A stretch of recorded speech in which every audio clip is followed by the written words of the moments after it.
Assembly parliament ఎన్నికల్లో Congress party అనేక కుట్రలు పన్నిందని ఆరోపించారు డీకే అరుణ. దుష్ప్రచారంతో ఎన్నికల్లో గెలవాలనుకున్న తెలంగాణ ప్రజలు మాత్రం మోదీపై నమ్మకంతో అత్యధిక స్థానాలు అప్పగించారన్నారు.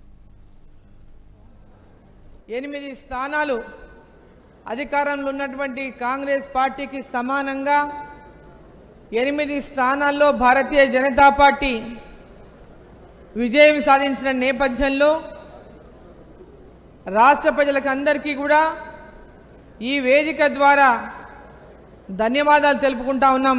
భారతీయ జనతా పార్టీ రాష్ట్ర కార్యవర్గం అంతా కూడా మొన్న ఎన్నికల్లో మనం చూసినాం. ఈ యొక్క అధికార పార్టీ ఎన్ని రకాలుగా భారతీయ జనతా పార్టీ పెద్ద ఎత్తున స్థానాలు గెలుస్తూ ఉంది. తెలంగాణ రాష్ట్రంలో మొన్న జరిగినటువంటి అసెంబ్లీ ఎన్నికల్లో బీఆర్ఎస్ పార్టీ మీద వ్యతిరేకతతోనే కాంగ్రెస్ పార్టీకి ఓటు ఇచ్చి అధికారంలో. ఈ వీడియో మీకు నచ్చినట్టయితే లైక్ చేయండి, 10 మందికి షేర్ చేయండి. అలాగే కామెంట్ల రూపంలో మీ అభిప్రాయాలను మాతో పంచుకోండి. Nationalist hub group of channels ను సబ్స్క్రైబ్ చేసుకుని తెలుగునాట జాతీయవాద జర్నలిజాన్ని ప్రోత్సహించండి. ఈ వీడియో కింద ఉన్న బెల్ ఐకాన్ పై క్లిక్ చేయడం మర్చిపోవద్దు.